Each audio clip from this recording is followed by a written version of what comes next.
Muchísimas gracias. Gracias por estar aquí. Vamos a tratar disección, por cierto, y digestión. Lo último lo añadí, lo primero lo añadí porque realmente faltaba en el título. Vamos a hablar de disección y digestión de estructuras de importancia taxonómica en cucarachas. Es el coco de todos los que nos estamos o nos hemos dedicado a cucarachas. Muy diferente, muy difícil por ejemplo, trabajar con los genitales de escarabajos o de mariposas o de arañas, ¿no? Que simplemente se corta, se observa y ya está. Aquí sí lleva una metodología bastante destructiva para el bicho en sí. Y pues bueno, empezamos con la primer gran pregunta que nos tenemos que hacer. Pregunto, ¿si me escuchan bien? Fuerte y claro. Perfecto, espero y no se me vaya el audio. La primera pregunta que nos tenemos que hacer es, ¿para qué vamos a hacer esto? Yo quiero resolver si es una especie tal, si confirmo la identidad de una especie, porque ahorita ya sabemos a esta altura que sí vamos a necesitar de las estructuras genitales para delimitar o definir si es o no una especie tal cual, o un género inclusive. Hay géneros que se necesitan revisar algunas estructuras como glándulas tergales para poder definir si es o no un género. Si no me lo permite, si estoy haciendo taxonomía muy delicadita, muy de pincitas, o para qué voy a hacer esto, ¿no? La verdad, es dependiendo de nuestros objetivos que tengamos en la vida. Ok, y sabemos nosotros que tenemos antecedentes. Obviamente los trabajos de McCrickich, bueno, para América única y exclusivamente, porque a nivel del mundo hay otros trabajos como el de McKerras, también preciosos trabajos para Australia. Pero hablando de América tenemos los de McCrickich, los de Class, los de Roth, y el último aquí, un aporte no publicado de Dominic Evangelista, que presenta una guía de cómo hacer digestiones, ¿no? Para los machos de cucarachas, el cual da paso a paso del qué hacer, ¿no? Muy buena, muy didáctica. Si no la han tenido en las manos, se las podemos dar con toda la facilidad del mundo. Entonces, estos son nuestros cuatro tentativos, bases para hacer esto, ¿no? Y luego, las preguntas que nos van a abrumar siempre. Ya sabemos que tenemos que hacer digestiones, ya estamos leyendo estos trabajos, pero los grandes problemas que nos surgen después. ¿Cómo sé si es macho y hembra? Por ejemplo, hay muchos que van a hacer digestiones y todavía no saben sexar o no saben distinguir si es un juvenil o no. Sabemos que hay machos y o hembras ápteros completamente o lobiformes. Ya nos dijeron un poquito, gracias a Martín y a Natalie, aclararon esas dudas, pero bien, hay que sexar. Y luego, ¿qué reactivos uso? ¿Cómo los uso? ¿Qué cantidades? Este trabajo me dice que puedo usar este reactivo, me dice el otro, todo. La otra es, tengo que reeditar el bicho o no antes de meterlo a digestión, ¿no? ¿Dónde corto al bicho? ¿A qué altura? ¿Qué es lo que tengo que observar? ¿Dónde hago la reacción o la digestión? Se nos ocurren cosas como destruir el ejemplar que tengo. Por ejemplo, hay veces que nada más tenemos un solo ejemplar que va a ser nuestro holotipo, o que nada más tenemos un ejemplar para confirmar la especie. Y la otra es, ¿brinda realmente información lo que voy a hacer?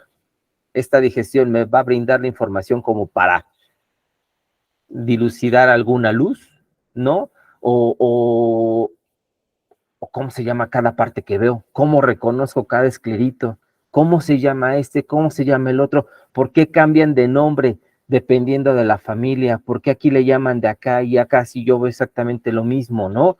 O luego ya, ¿cómo ilustro lo que veo? Si tengo que hacer un esquema, si tengo que hacer esto, si tengo que hacer lo otro, si saco la foto, cómo la tengo que sacar, si se alcanza a ver o no, si es en alcohol, si es en glicerina, si es en seco, si es en húmedo. Todas esas preguntas las vamos a tratar de responder en este pequeño taller. Ese es el fin de esto. Ok, rápido. ¿Qué reactivos tenemos que comprar o usar, que tener a la mano? Obviamente lo que se recomienda es el hidróxido de potasio o la potasa. Yo he usado hidróxido de sodio también, 10 porcentual. También yo he usado ácido láctico, desde el 50% hasta el 100%. Luis me ha comentado que él ha usado lactofenol, que le ha funcionado muy bien. yo lo tengo que usar, es una mezcla de ácido láctico, fenol y creo que agua destilada. ¿Me podrá corregir al rato, por favor? O de una vez, si es que está en la sala, que me corrija, por favor. Sí, Julio, hola.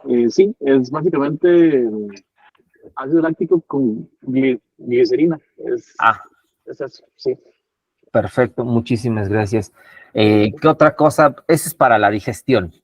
Para la limpieza, porque hay que lavarlo, hay que limpiarlo después de la reacción para cortar la reacción y que ya no se siga digiriendo. Tengo que usar agua destilado, alcohol al 70 u 80%, también para tener mis bichos embebidos en este alcohol y para poder hacer observaciones. La glicerina, obviamente para observar, para sacar fotografías, la glicerina es muy noble porque nos permite ver con más claridad algunas estructuras. Sí, entonces eso es lo que necesitamos. Obviamente para la digestión, insisto, podemos usar uno y sin ningún problema. Ojo, no hay que hacer mezclas, porque alguna vez yo dije, después de meterlo en hidróxido de potasio, se me ocurrió meterlo al ácido láctico y obviamente empezó una reacción de neutralización, tuvo unas burbujitas y para limpiar y frenar eso me costó un ratito. Y el tiempo, obviamente, también nos cuesta. Ese es otro que tenemos que tener en cuenta, el tiempo, ¿no? Ok, regresando aquí, no, ya. Materiales, esto es bien importante. ¿Qué materiales vamos a necesitar? Obviamente necesitamos alfileres entomológicos de roseta o alfileres simples y sencillos de estos de costurera. ¿Por qué? Porque los vamos a usar para hacer una preparación semipermanente o temporal del bicho para ver algunas estructuras y no es de tanta importancia el usar. Yo recomiendo siempre alfileres entomológicos, pero sabemos que muchas veces salen caro. La placa de reacción nos va a servir. Ajá, esta placa es de porcelana. Mi cabecita está al 1000%, disculpen. Placa de reacción es de porcelana. Lo pueden comprar en alguna droguería o no sé cómo se les llama en su país. Traten de conseguirla, es muy buena. Si no tienen, pueden conseguir una paleta para hacer mezclas de colores. Lo usan mucho los pintores o los de manualidades. En una papelería o como se les llama en su país, lo pueden conseguir. Esta nos va a servir o para hacer la digestión, si es que tenemos mucho tiempo, o para lavar y para hacer las observaciones, porque permite muy buenas observaciones ya con la glicerina, estas placas de reacciones. Perdón. Ay. También podemos usar EVA, acá algunos le conocen como chancla. Ahí tenemos el nombre de la plaquita, Unicel. Algunos países ya está prohibido, afortunadamente me han comentado, aquí en México todavía lo seguimos usando. Caucho, podemos tener por ahí algunos otros materiales bajo alfombra, inclusive algún material que nos permita pincharlo, ajá, y que se quede el bichito ahí para el montaje temporal. Obviamente cámara digital, si es que la tenemos, celulares móviles, o si tenemos mucho dinero, nuestro estereoscopio ya va a contar con una cámara digital, ¿no? Y hasta con acceso a Wi-Fi como otros que pueden presumir de ello. Necesitamos calentador o cafetera, no hay ningún problema, esto es para tener el agua caliente por cierto tiempo, vaso de PP, ajá, de precipitado, o un termo, o un vaso, o una taza que tengan a la mano para poder embeber al bichito y que esté ahí. El agua obviamente nos va a ayudar a acelerar la reacción y a cortar los tiempos de digestión. También estamos tubos de ensayo, Eppendorf, viales, etcétera, donde nosotros podamos meter nuestro bichito, nuestras estructuras que vamos a digerir para poder hacer la digestión, ¿no? Igual, viales y microviales para luego guardar nuestros bichitos, nuestras estructuras en glicerina para que no las perdamos. Obviamente también estamos agujas de disección o jeringas. Yo prefiero las jeringas por muchas razones, porque me permite hacer muchas cosas con ellas, aunque también Manuel me enseñó unos juegos de agujas que traen una navajita, una de ellas, y corta muy bien. ¿Esto para qué nos sirve? Porque ya luego los terguitos o las láminas subgenitales están unidos entre ellas por unas membranitas. Entonces, si nosotros jalamos con nuestras pincitas estas membranas, algunas veces se llegan a romper. Entonces, con las pinzas y con las agujas podemos ir rompiendo estas membranitas para poder separarlas. Igual, muchas veces nuestros genitales o la genitalia está unida junto con esta membrana y con las pincitas y con la aguja podemos empezar a separar estas cosas, ¿no? Para que tengamos en cuenta. Obviamente, pinzas entomológicas. Yo también les recomiendo las pinzas estas para poner pestañas.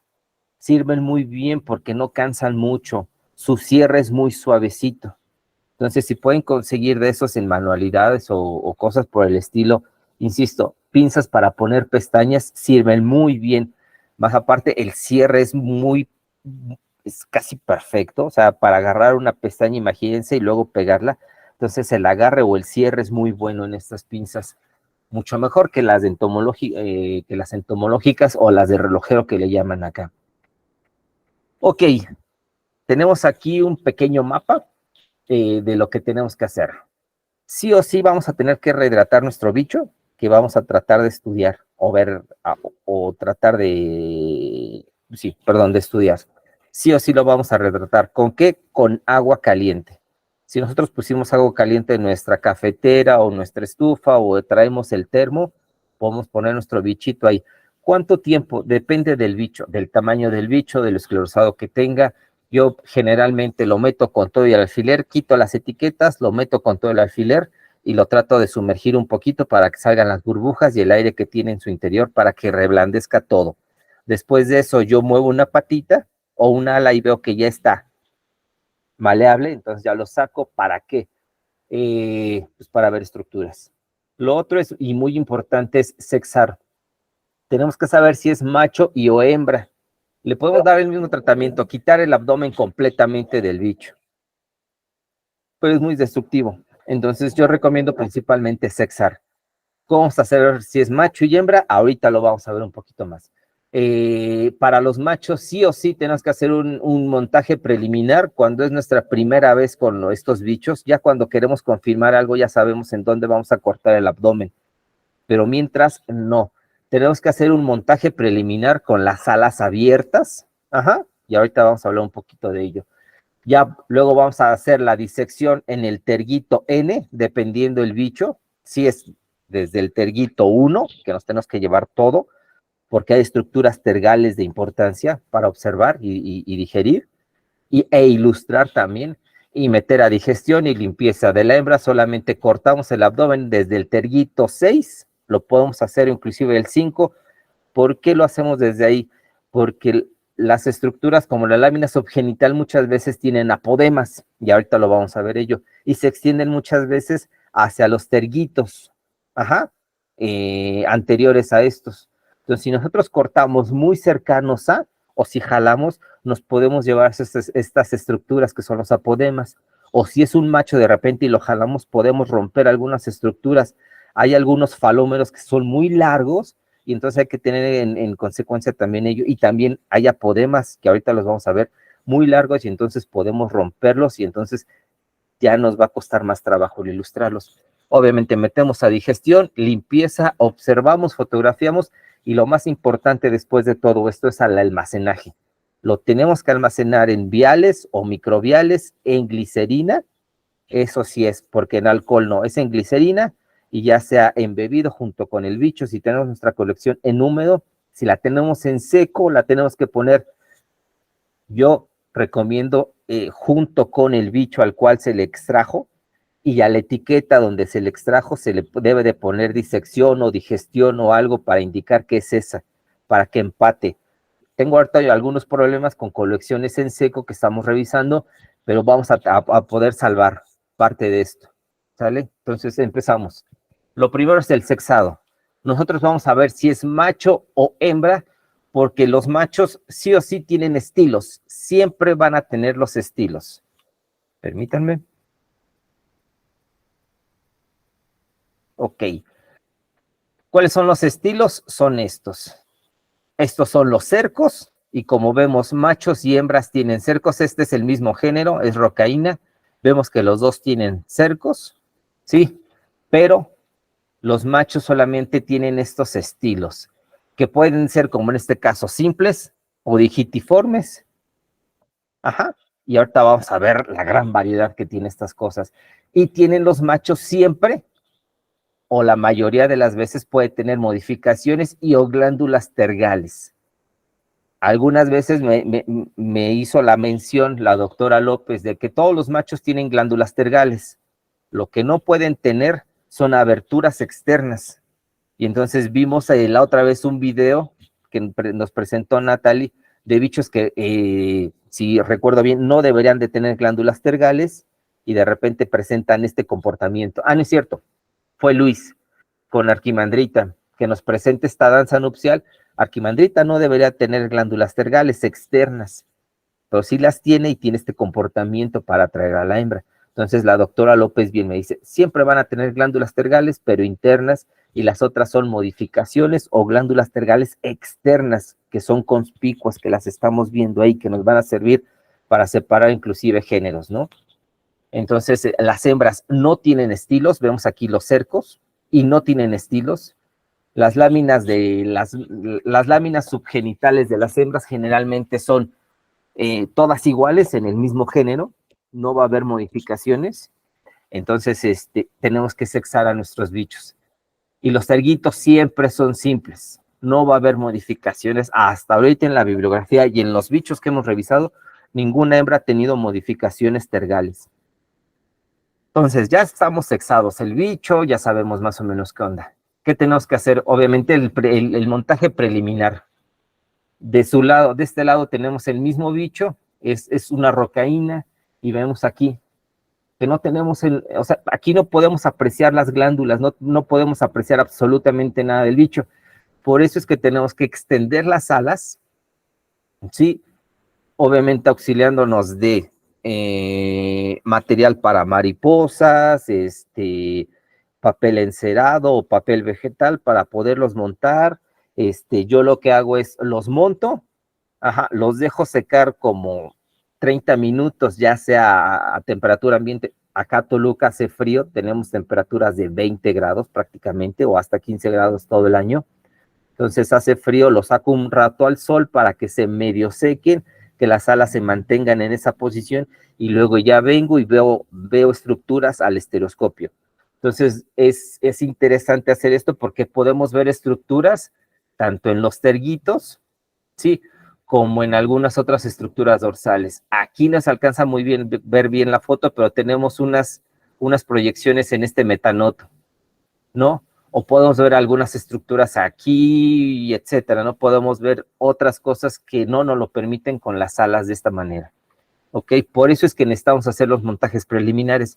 Ya cuando sabemos que no hay glándulas tergales aquí, o que tenemos la glándula tergal aquí en el 1 como en caíta, tenemos que cortar el abdomen, obviamente, en donde hay glándula tergal. Si es una caíta, tenemos que cortar todo el abdomen. Si es un pseudomops, es todo el abdomen, porque tiene estructuras desde el 3, los pseudomops.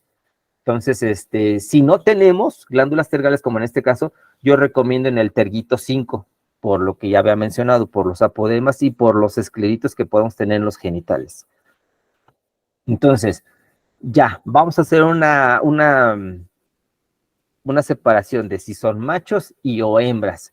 Para machos, obviamente hay que hacer el montaje, como lo dije, y hay que hacer una disección. Como te digo, aquí en T5 yo recomiendo cuando no hay glándulas tergales. En este caso, corto al bichito, pum, le corto su abdomen. ¿Cómo lo puedo hacer? Con unas simples pinzas, con unas tijeras lo puedo hacer. O si me doy el tiempo, empezar con mi agujita a meter la aguja por toda esta parte, empezar a cortar, ajá, y del otro lado, los externitos, pum, los corto, para poder luego yo jalar esta estructura, bueno, todo esto, pum, y se me venga todo el abdomen. O simplemente, como yo también lo he hecho, que ya sé más o menos por dónde cortar, levanto las alas y solamente corto. Entonces, depende de uno, del tiempo, de la paciencia, de lo que sepamos ya del bicho. Entonces, ya lo corté, ya tengo mi abdomen libre. Ahora sí hay que meterlo a digestión en el reactivo que nosotros querramos. Entonces ya tengo, ay, aquí qué pasó. Bueno, perdón, aquí ya tengo mi bichito y ya lo meto ahí, ¿no? A digestión. Aquí debería de ser el abdomen, no sé qué pasó ahí. Lo meto a digestión y luego lo pongo a mi agua caliente, a mi cafetera o a mi termo, dependiendo de los recursos que tengamos. Ya lo meto ahí y ya. No espero el tiempo. ¿Cuánto tiempo va a ser? Dependiendo cuánto nosotros tengamos el bicho o a la temperatura. Obviamente la temperatura afecta directamente al tiempo de reacción o de digestión. Si yo estoy a 15 grados, mi bicho mi abdomen se va a digerir mucho más tiempo, voy a requerir más tiempo. Al contrario, si tengo yo un agua a 80 grados, el tiempo de reacción obviamente se va a disminuir. Entonces, todo dependiendo. Yo lo que hago generalmente es, yo le doy un cierto tiempo cuando no conozco al bicho. Entonces digo, mira, ok, ya está. No, le falta un poquito. Hago un enjuague con el mismo reactivo que estoy usando, le doy una pequeña enjuagada, aprieto un poco el abdomen para que entre el reactivo al abdomen y que me empiece a digerir las partes internas que no tuvieron reacción y lo vuelvo a meter ya a temperatura ambiente. Yo he hecho digestiones hasta de 24 horas con ácido láctico.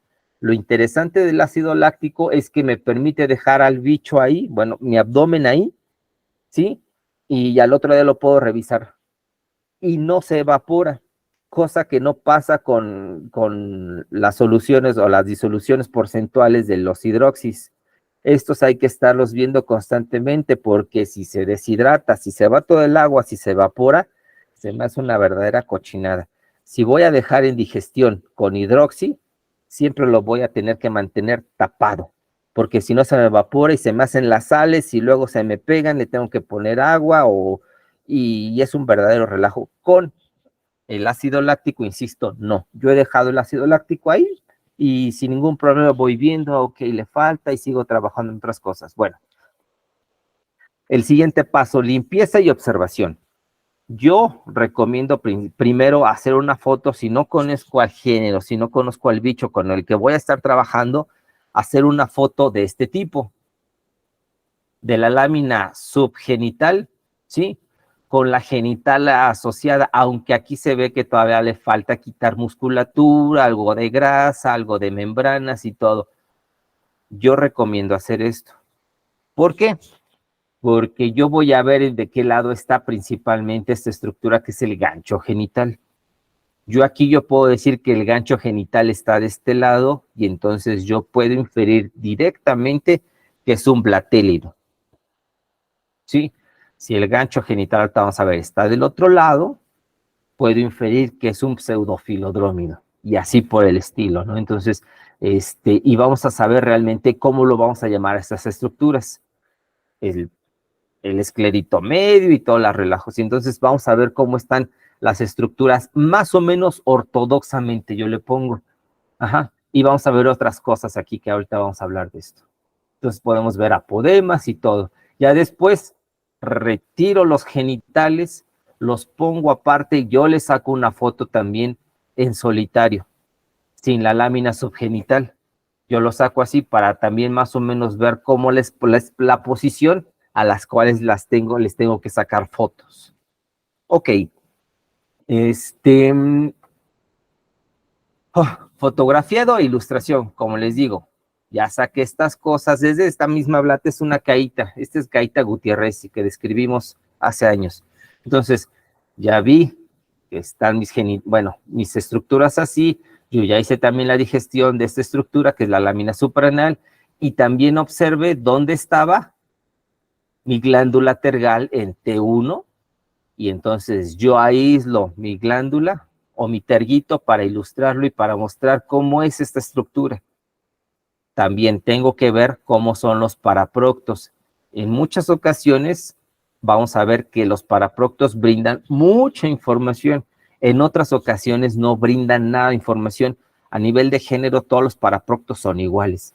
Y hay ocasiones que los paraproctos nos pueden separar especies. Entonces hay que tener mucha atención en ello. Entonces ya hago fotografías por cada uno de los escleritos por separado para ilustrarlo, para que quien quiera revisar el trabajo y quien quiera confirmar que pertenece o no a esta especie, pueda hacerlo. En algunas ocasiones yo veo que esta estructura, por ejemplo, no es el caso, pero esta tiene una vista muy diferente tanto a esta posición que puede ser dorsal y o ventral o inclusive lateral. Entonces, algunas veces yo ilustro una misma estructura de diferentes ángulos porque veo que hay diferencias. Cuando no observamos eso, entonces nos podemos dar la tarea de solamente en un ángulo y ya uno, como el estudioso que está leyendo el paper y que quiere comprobar, nos corresponde a nosotros ubicar esa estructura más o menos como le está ilustrando la autoridad taxonómica. Entonces, ya estamos fotografiado e ilustrado. Estas son de un paper que ya salió. Entonces, ok, ¿qué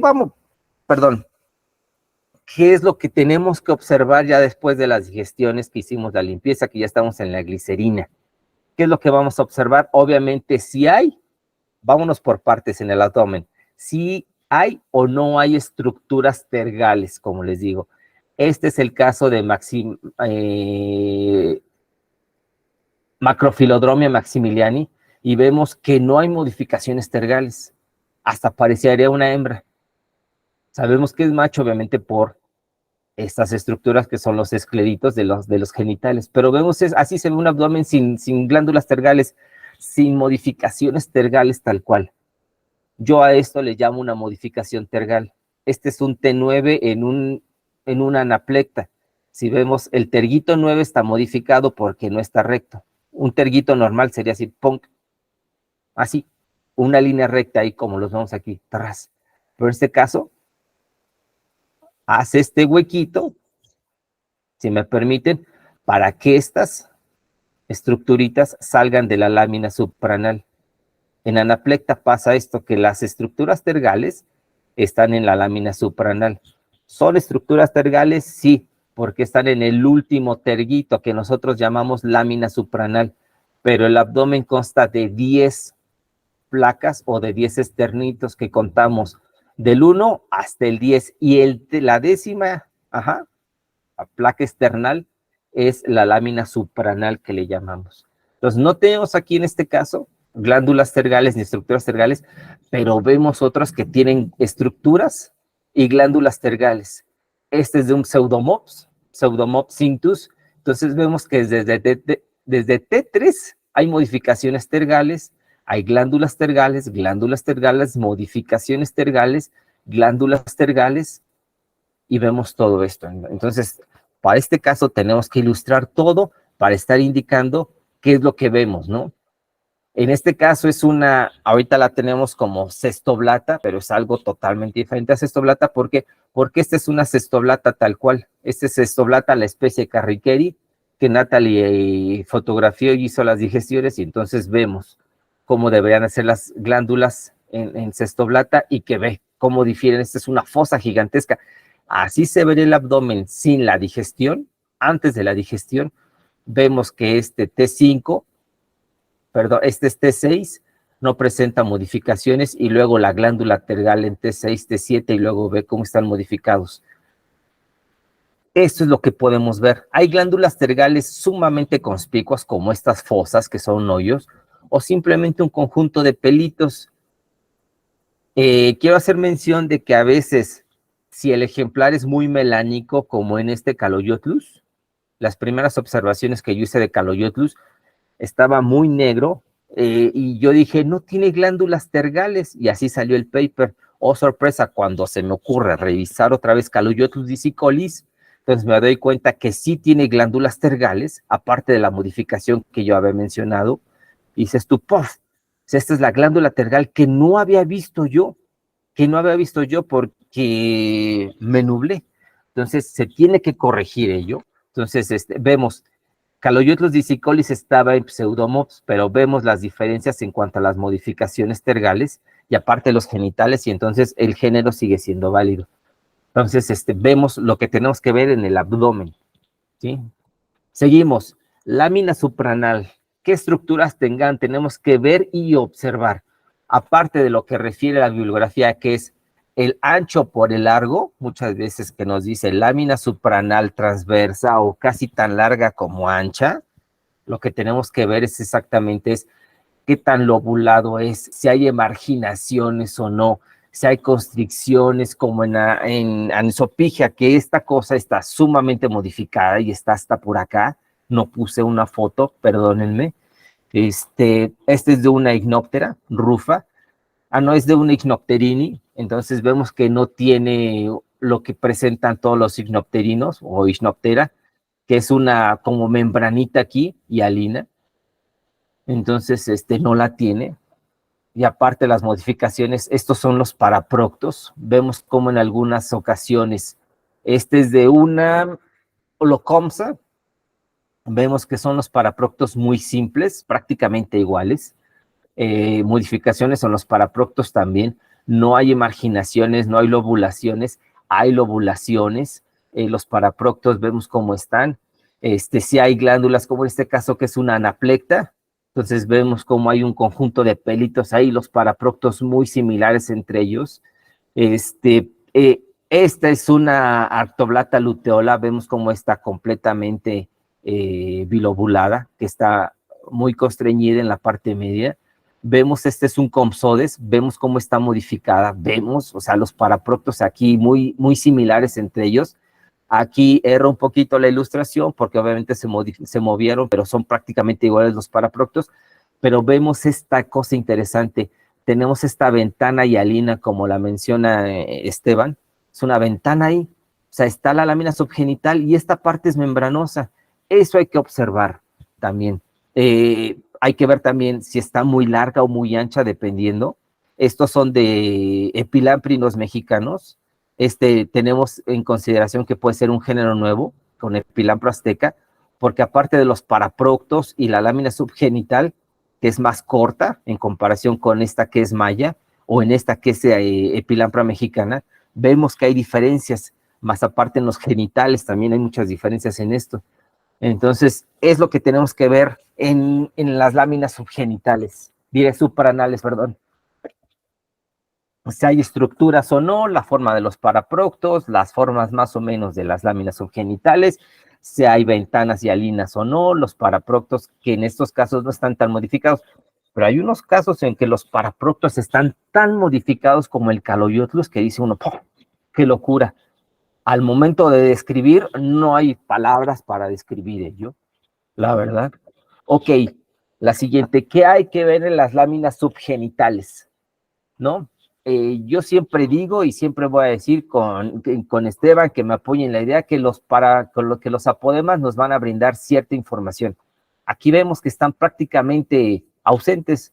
Este es una Holocomsa, que es especie nueva, que ya va a salir el paper. Dices tú, ok, no hay tanto.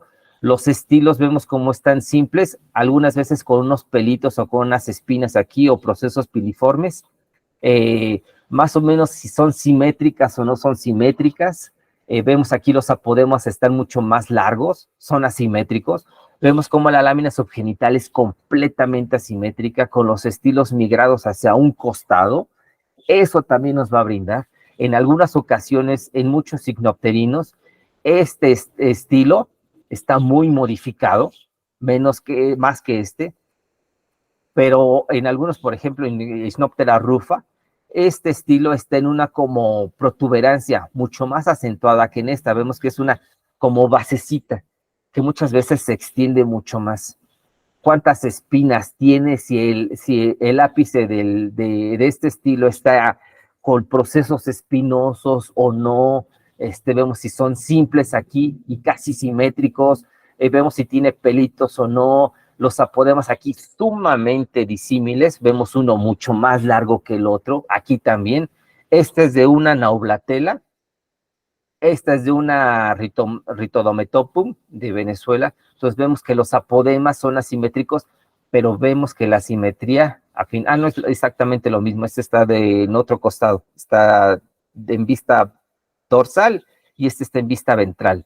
Entonces vemos también aquí ya los estilos empiezan a modificarse, a migrarse a la parte dorsal, y empezamos a encontrar esto que se llaman procesos interestilares, que en algunas veces parece una lengüita, una pequeña protuberancia ahí muy X, o sea, muy simple, ajá, los estilos sumamente modificados, que en algunas ocasiones, cuando son muy simples, no hay que fotografiarlos de diferente ángulo.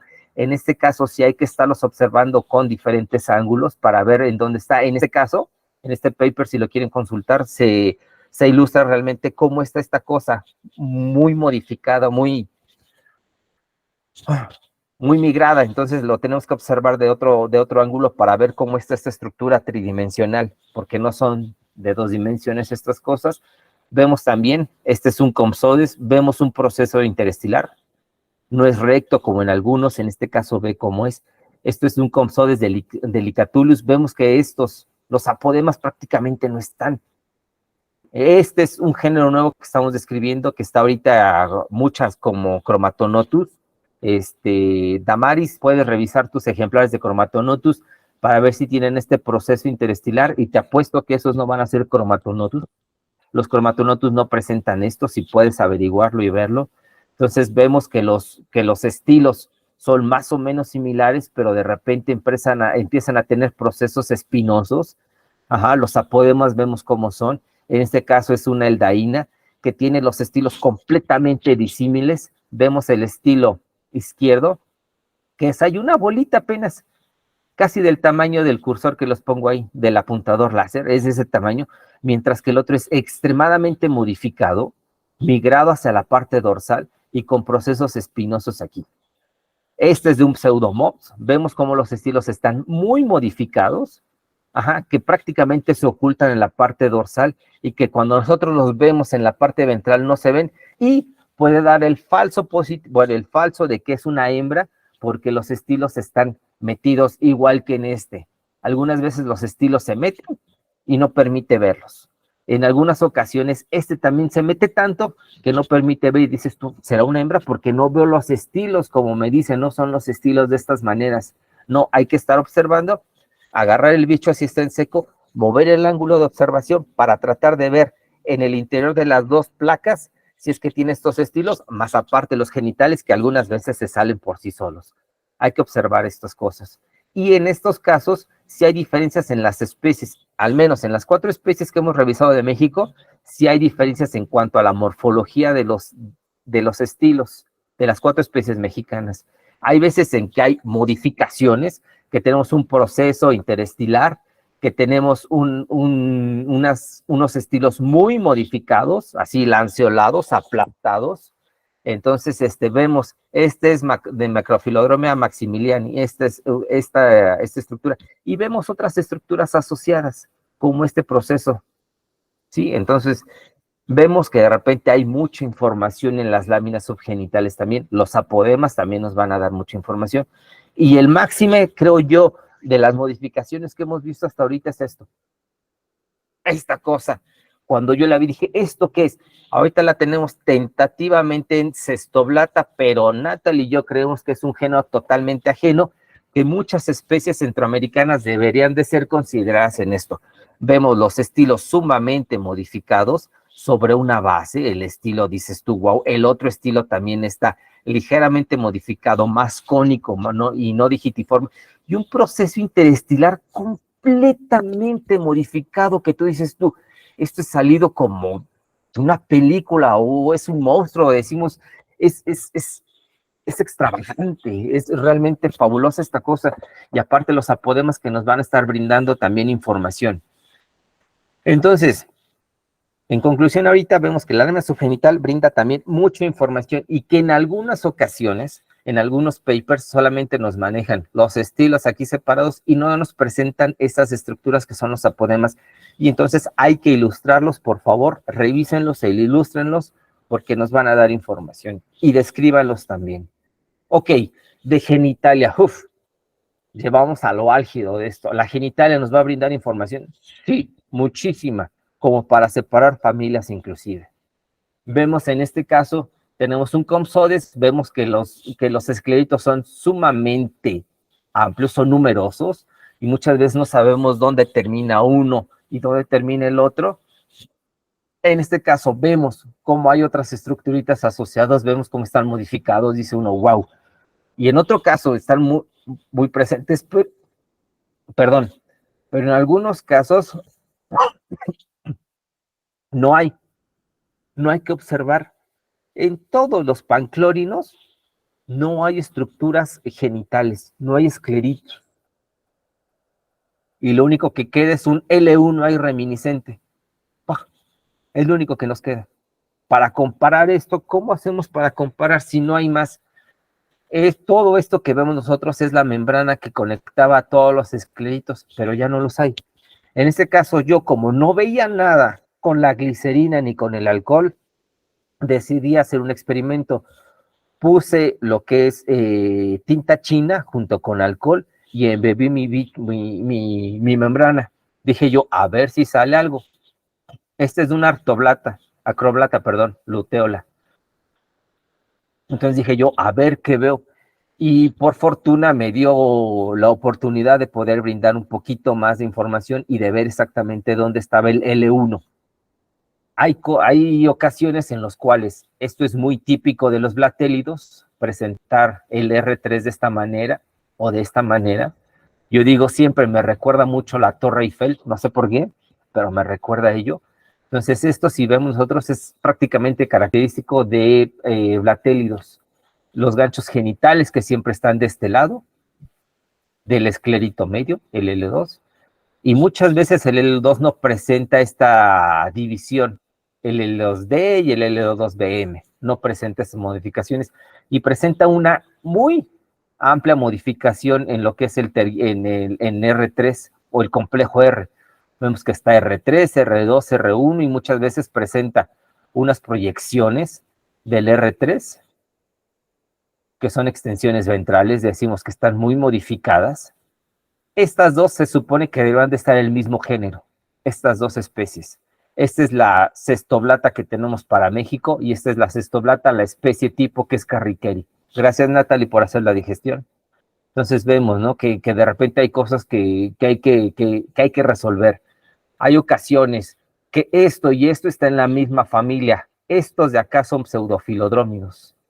Como vemos, el gancho genital está del otro costado y ya no es un L3, es un R2. ¿Dónde está el otro gancho? Aquí está. Mira, aquí hay un pequeño error. Ok, ya me acordé por qué. Pero vemos realmente cómo puede estar relativamente simple, el R3 como está aquí, acá extremadamente modificado, esta es una naublatela, vemos todos los escleritos ahí, juntos en vista dorsal y ventral, como deberían de ser, posicionarse ortodoxamente, y luego extraer cada uno de los escleritos y estarlos modificando y ver dónde está cada una de las posiciones. Esto es basado en un trabajo, ya me acordé entonces sigo la nomenclatura de este autor. Entonces, estos son ok, entonces como vemos, la genitalia nos va a dar mucha información, tanto el número de escleritos, que en algunas ocasiones son muchos, y que existe la teoría de que entre más escleritos tenga, menos evolucionado, es decir, que es un carácter plesiomórfico el que tenga muchos, y es derivado aquellos que tengan poquitos escleritos. Hay que ponerlo tal cual. En arañas se pensaba una manera y ahorita ya se piensa de otra manera, entonces hay que poner a prueba ello. Ok, y esto es un resultado final de lo que tenemos que hacer. Esto es una panclora nidea. Vemos los paraproctos, vemos la lámina, vemos los apodemas, cómo se van para allá, vemos cómo está el espacio interestilar puntiagudito y etcétera. Esta es una artoblata luteola que vamos a sacar nuevos registros para esto. Vemos cómo de repente difieren, pero hay caracteres que parece ser que comparten, etcétera, ¿no? Entonces, vemos cómo se debería de ilustrar realmente. A mí me gusta más la foto, ya que los esquemas, yo era de la escuela de esquemas, de hacer los dibujitos, y en algunas ocasiones sí lo hago. Tengo que hacer las ilustraciones en esquemas porque no brinda mucha información una foto, pero yo prefiero hacer la foto, tirar la foto, y luego el esquemita porque realmente brinda mucha información. Lo que nos ayuda mucho también para separar familias es los cercos. Vemos, estos son son blavéridos y tienen los cercos muy chiquititos en comparación al otro que habíamos visto, que tenemos los, bueno, ahorita les pongo otros. Y bueno, eso es para machos. Vemos para hembras. Para hembras prácticamente todo se resume a la forma de la lámina subgenital, sea diapodemos o no, la forma de la lámina supraanal y los paraproctos. Es únicamente. Yo dejo los paraproctos asociados a la lámina supraanal y a veces corto, un paraprocto para ilustrarlo por separado. Hay quienes la dejan exactamente eso. Yo ilustro el complejo valvar completamente cerrado, a diferencia de McCrickich, que lo extendía, porque creo yo que aquí brinda un poquito más de información y es más fácil y es menos destructivo para el bicho. No sé qué piense ahorita, si me retroalimenta Natalie respecto a esto, pero es por mi experiencia ahorita, que casi no trabajo yo con complejos valvares, pues tenemos que hacerlo, realmente tenemos que hacerlo. Y eso es lo que tenemos que ilustrar. Como vemos, los apodemas, este es una holocomsa, especie nueva que también ya va a salir.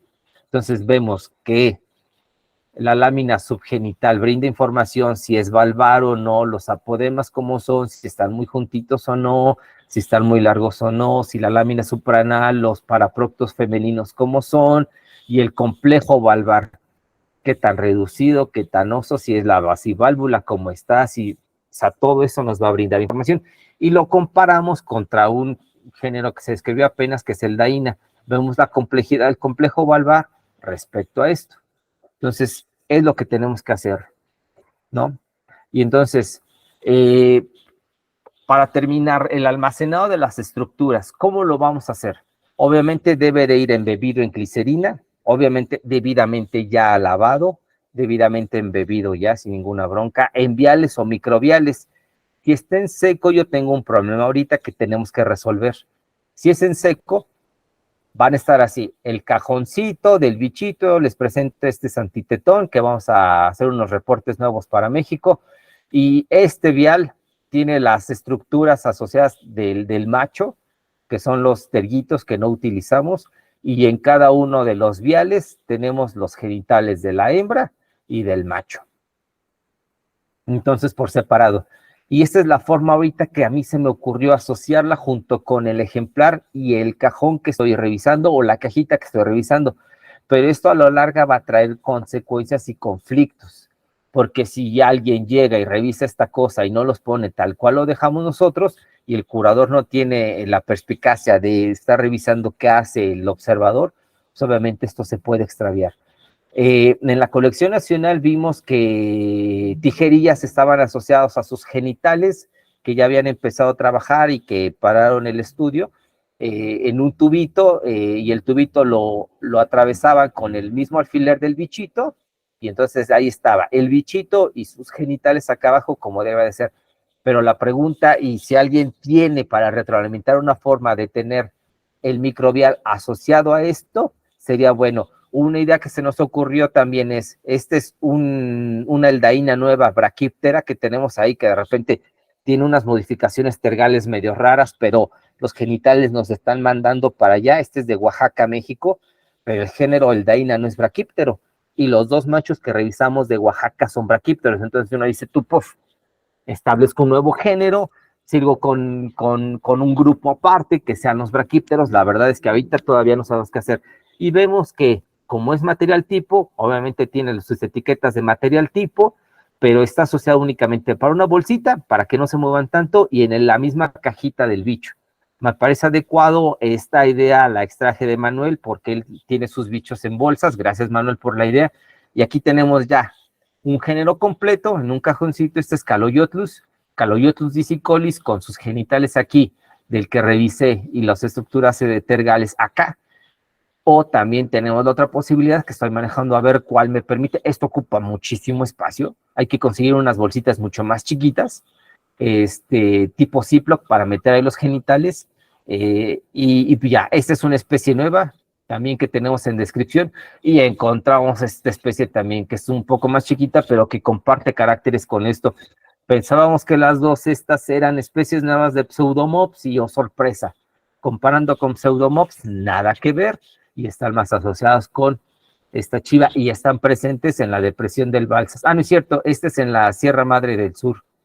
Este exactamente está más asociado. Entonces dices tú, ¡puf! No, ya no sabemos ni qué hacer con tanta cosa, pero hay que seguir trabajando con estos bichitos. Entonces, como vemos, no hay problema cuando nosotros tenemos nuestra colección en húmedo, por eso yo les recomiendo colecciones en húmedo. Yo tengo mis ejemplares, aquí tengo ejemplares de 3 géneros diferentes, aquí tengo una Macrophyllodromia maximiliani, un bicho grandote, ¿sí? En alcohol completamente con su tapita, embebido todos los ejemplares en alcohol, con sus, cada uno con su espacio pertinente, y asociado a este vial o a este frasquito su genitalia, sin ningún problema. Entonces me ocupa exactamente el mismo espacio, no tengo yo problemas. En dado caso que no creo que la glicerina se escape, pues ya tengo el otro preservante como el alcohol pero no creo que se abran hasta ahorita. Los años que llevo con esto tengo bichos ahí y no se me ha abierto ningún vial.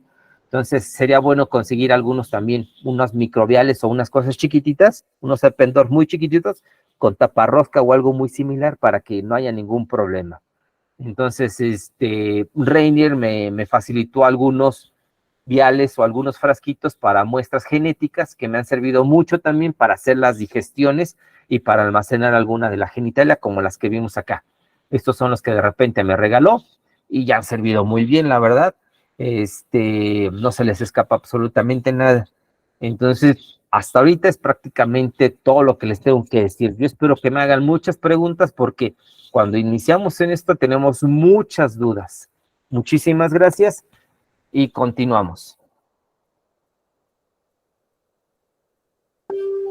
Muy bien, muchas gracias, Julio. Primero, Luis Enrique. Sí, hola. Julio, gracias. Estuvo genial. Yo nada más les quería compartir súper brevemente la experiencia que hemos tenido nosotros. Las disecciones yo las hago exactamente igual a como las hace Julio. Y la digestión la hacemos en lactofenol, que es básicamente una mezcla de 3 cosas. Es el fenol, el ácido láctico y la glicerina. Entonces, me parece que también lleva agua destilada, pero tengo que revisar. Entonces, la ventaja que tiene esto es básicamente que uno puede dejar las estructuras días enteros y no pasa nada. Entonces, el método es básicamente hacer la disección y cuando ya estoy más o menos cerca, lo embebo en el lactofenol en un vial y eso se pone, aunque ustedes no lo crean, en el microondas durante unos 10 segundos. Puede ser sin la genitalia para que no se cocine, ¿verdad? Pero entonces se calienta el líquido en el micro unos 10 segundos, se saca del micro, eso sí, con el vial, con la tapa lo más floja posible, porque si no se vuela, ¿verdad?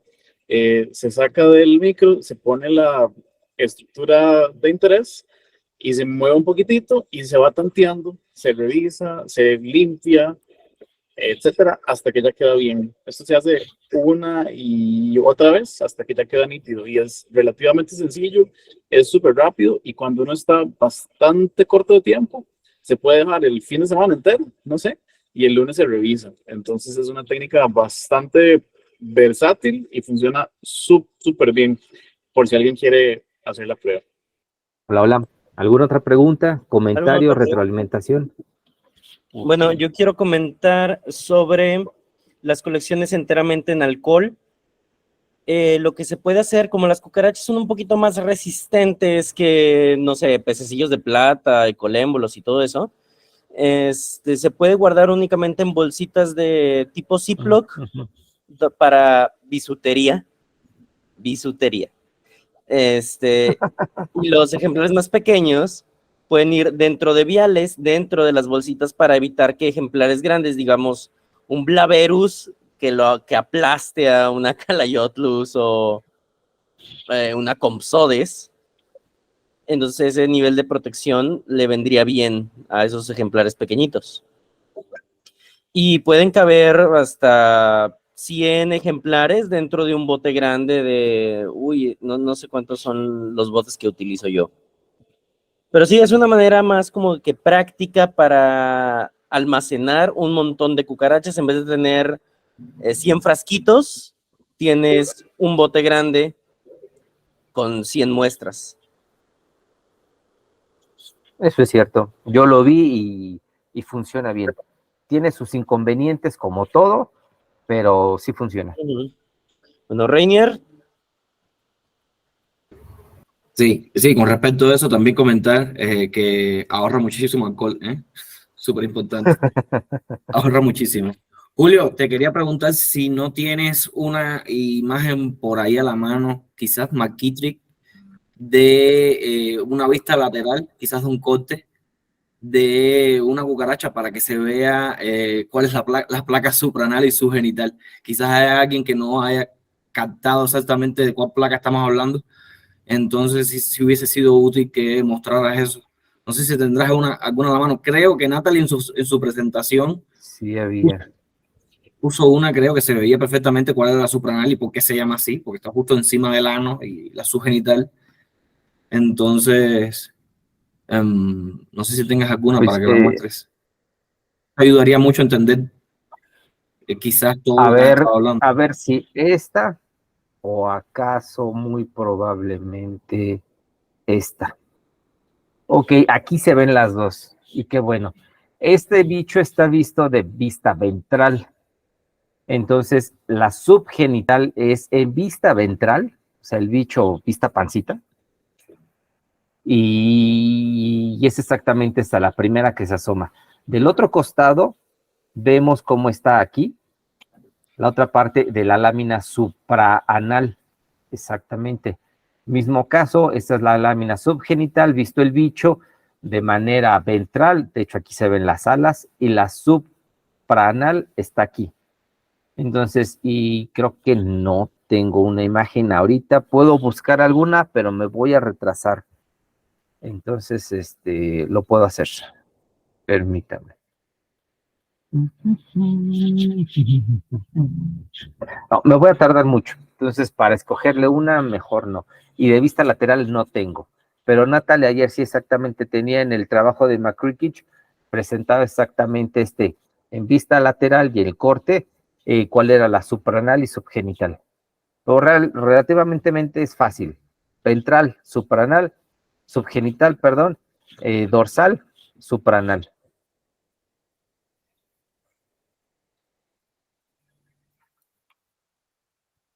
La localicé. Si quieres, la de McKittrick. Si quieres, la proyecto un momentito y ya la explicas. Sí, adelante. Deja de compartir, por favor.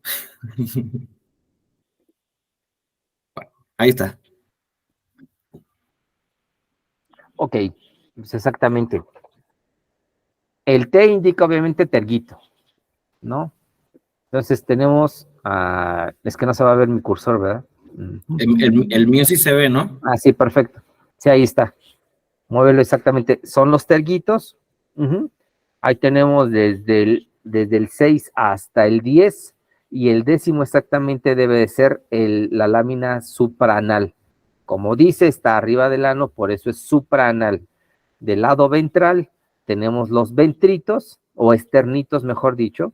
Tenemos el esternito 5, 6, 7, etcétera. Y el último, el 10º, también debe de ser la lámina subgenital. O el último, mejor dicho, debe de ser la lámina subgenital.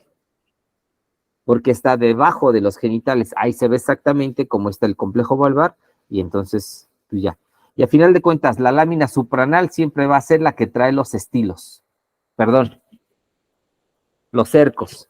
Exacto. Los cercos están asociados siempre y siempre con la lámina supranal de machos y de hembras. La que no tiene, obviamente es la otra. Y el machos es la que siempre está asociado con los estilos, la subgenital. Listo. Creo que ya, si alguien no lo entendió, ya le quedará claro. gracias. Creo que Leonardo está levantando la mano. Então, nesse trabalho, a Macrick, ela usa também o proventrículo, né? Você acha que vale a pena usar o proventrículo e como faria a dissecção dessa estrutura? Mira, es prácticamente la misma digestión para el proventrículo.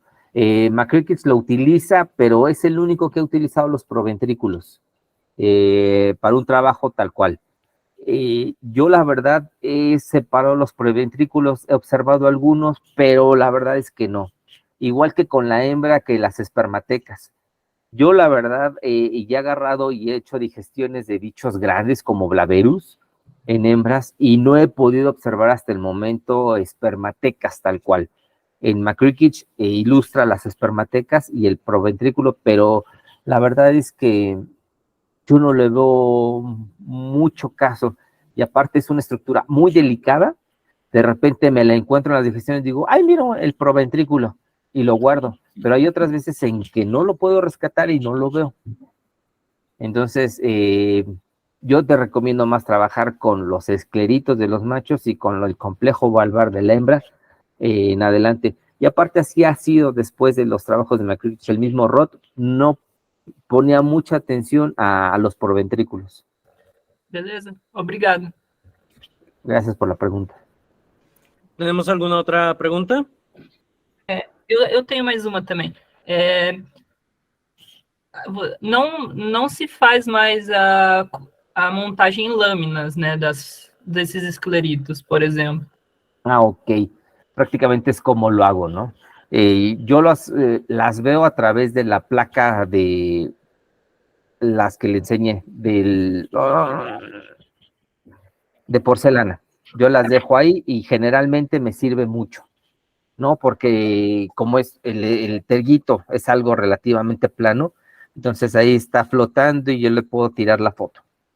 En algunas ocasiones, como mencionas, tengo que hacer una preparación en portaobjetos con el cubreobjetos. Pongo una cama de glicerina, pongo las estructuras que voy a fotografiar y de repente le tengo que tirar otra camita de glicerina, aunque se me bata, no hay problema, al rato limpio, y luego le pongo el cubreobjetos. No me gusta hacer mucho esto con las láminas o con el hipandrium y con la lámina supranal, porque son estructuras tridimensionales. Pero regresando a lo de los terguitos, es prácticamente lo que hago. Yo los dejo flotar.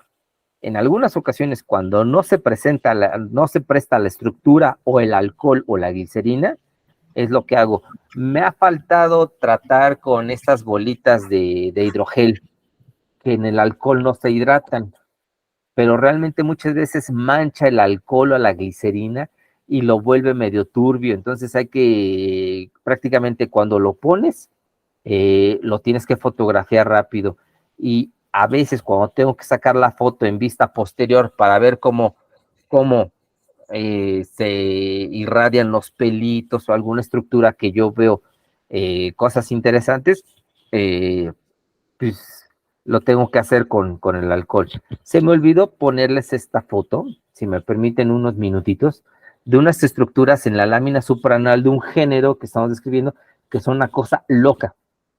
Permítanme unos minutitos y ahorita se las pongo. Y es importante porque realmente hay cosas que hay que observar de estos bichos. Espero se haya respondido tu pregunta en cuanto a ello.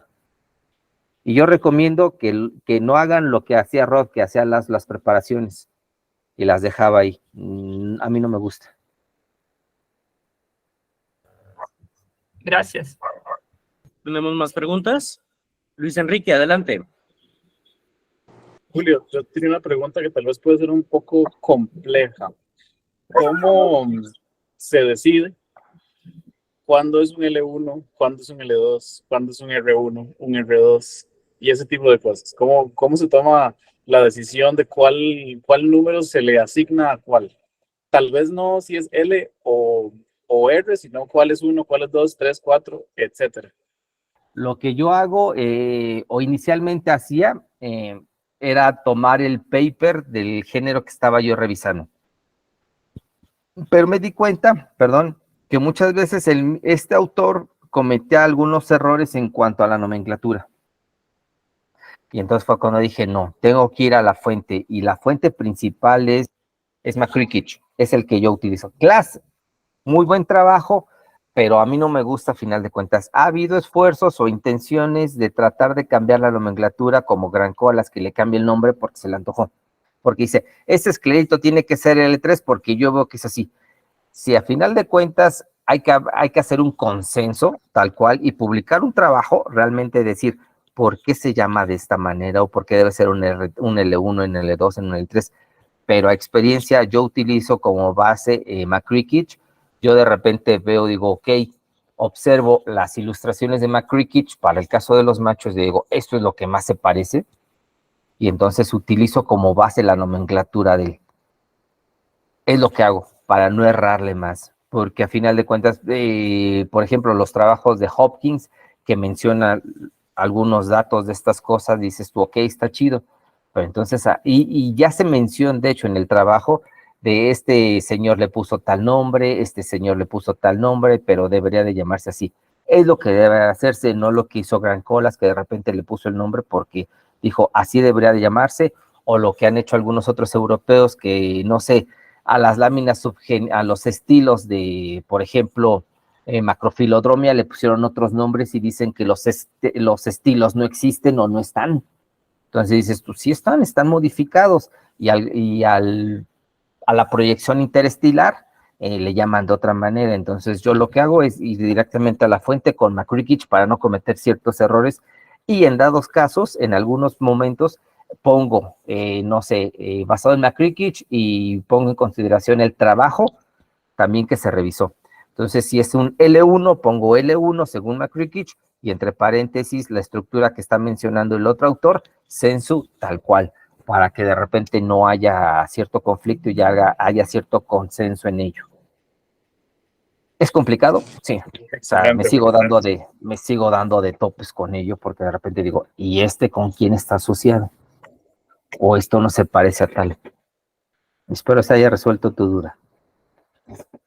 Sí, Julio, gracias. Pura vida. Muy bien.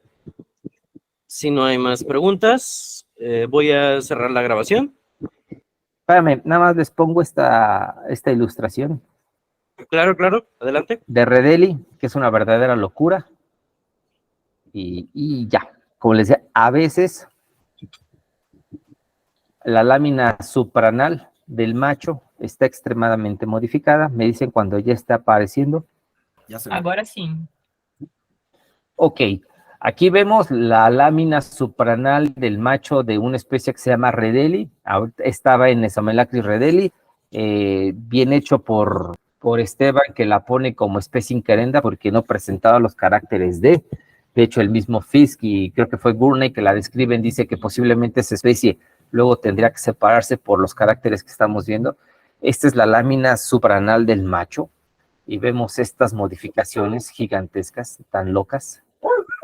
Entonces, este es ya de vista ventral, y esto casi no se ve en las cucarachas de América, estas modificaciones. Vemos cómo son exactamente 2 bolsillos. Estas son las primeras fotos que tiré, a ver si salen unas mejores. Pues dices tú, son 2 bolsillos realmente, es una completa pasada. No sabemos qué función todavía tenga, esperemos si en algún momento se pueda conseguir algo de su bionomía, cuando se revisen más estos bichitos, pero exactamente eso, nada más es, como presenté de la lámina subgenital del macho, lo más complejo que yo he observado, tenía que mostrarles esto también. Esto ya se le retiraron los cercos, pero es verdaderamente una pasada, o sea, unas modificaciones sumamente extremas. Yo creo que en Brasil debe de pasar algo muy similar con las modificaciones. Entonces, pero esperemos a ver qué cosas raras salen también.